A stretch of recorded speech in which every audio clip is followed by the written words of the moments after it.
আল্লাহ তাআলা দানশীলকে ডেকে ডেকে বলবেন, ও দানশীল, আমি আল্লাহ তাআলা তোকে দুনিয়ার মধ্যে এত ধন সম্পদের মালিক বানাইলাম, আমি আল্লাহ তাআলা তোকে দুনিয়ার মধ্যে এত টাকার মালিক দিলাম। ও দানশীল, বল বল বল, এই টাকা পাইয়া, এই সম্মান পাইয়া তুই আমার জন্য কি করেছিস বল। ওই দানশীল বলবেন, আল্লাহ,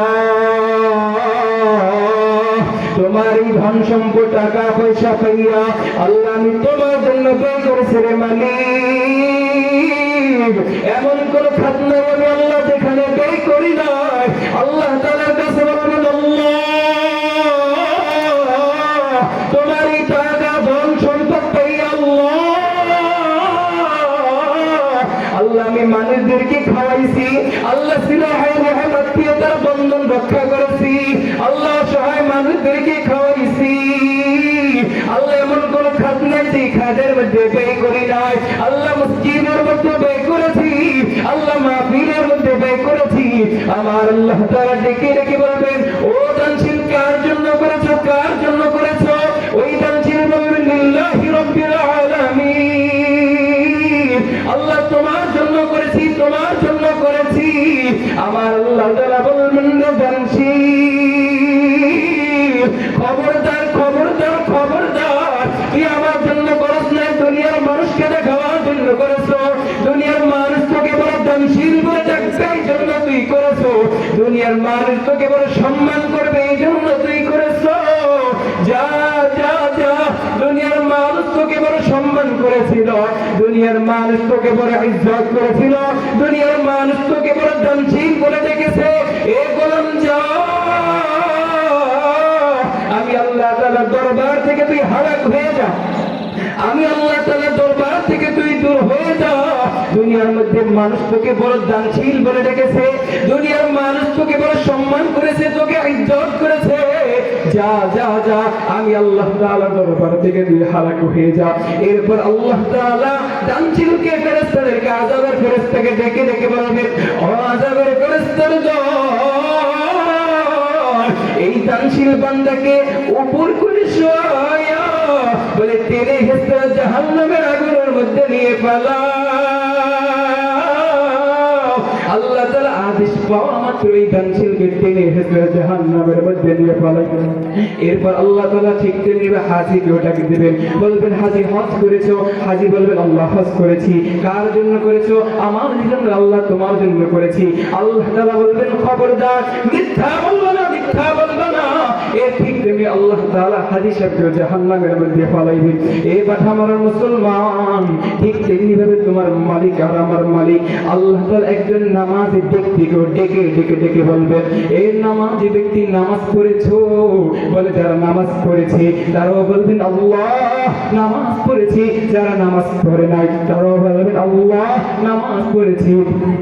আমার আল্লাহ তাআলা ডেকে ডেকে বলবেন, ও নামাজি ব্যক্তি, তুই তো নামাজ পড়েছো, কার জন্য পড়েছো, কার জন্য পড়েছো? ওই নামাজি ব্যক্তি বলবেন, আল্লাহ তোমার জন্য পড়েছি, তোমার জন্য পড়েছি। বলে, যারা নামাজ পড়ে নাই তারাও বলবেন, যখন নামাজ পড়েছি। আমার আল্লাহ তাআলা কিয়ামতের ময়দানের মধ্যে বলবেন, বান্দা তুই যেহেতু আমার জন্য নামাজ পড়েছিস, বান্দা এই ময়দানের মধ্যে তুই একটা চেষ্টা করে দেখা। বলে, এই ময়দানের মধ্যে তুই আমাকে একটা রুখো করে দেখাইয়া দে। বলে, যারা নামাজ পড়েছে, বলে তারা ঠিক তেমনি রুকু করতে পারবে। বলে, যারা নামাজ পড়ে নাই, যারা নামাজ পড়ে নাই তারা শতবার চেষ্টা করার পর ওই ময়দানের মধ্যে আর রুকু দিতে পারবে না, আর সিজদা দিতে পারবে না। এই জন্য দেখে আমার মুসলমান, তোমরা হইলে আমার ভাই, তোমরা হইলে আমার বন্ধু, তোমরা আমার দোস্ত, তোমরা আমার বাবা। এ পদ্মার মা, তোমরা হইলে আমার মা।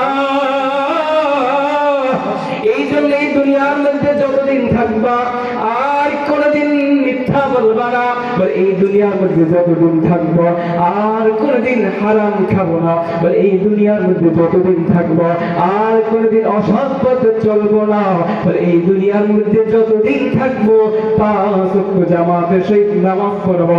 কারা কারা রাজি আছো আমার আল্লাহ তাআলাকে দুইটা হাত উঠাইয়া দেখাইয়া দাও। হাতগুলো কেউ নামাবেন না। ও আল্লাহর মালিক, আল্লাহ তাকাইয়া দেখো রে মালিক, চল আমরা কাজী বাড়ির মসজিদের মাঠের মধ্যে তোমার বান্দারা তোমার পাগলের আল্লাহ তোমার জন্য বসে হয়ে গেল। আল্লাহ তারা চাইলে গল্প গুজব করতে পারতো আল্লাহ, আল্লাহ তারা চাইলে চার দোকানের মধ্যে সময় নষ্ট করতে পারতো আল্লাহ, আল্লাহ তারা চাইলে আল্লাহ ঘুমের ঘরের মধ্যে থাকতে পারতো রে মালিক। আল্লাহ তোমার পাগলেরা তোমার আশিকের আল্লাহ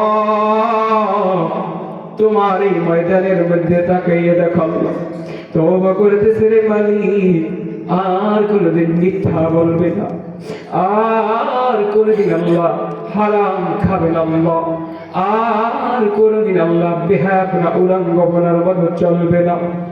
এর মুসলমান আল্লাহ তাআলাকে একটা মায়ের সুরে ডাক দাও না আল্লাহ, আর জোরে বলো না আল্লাহ,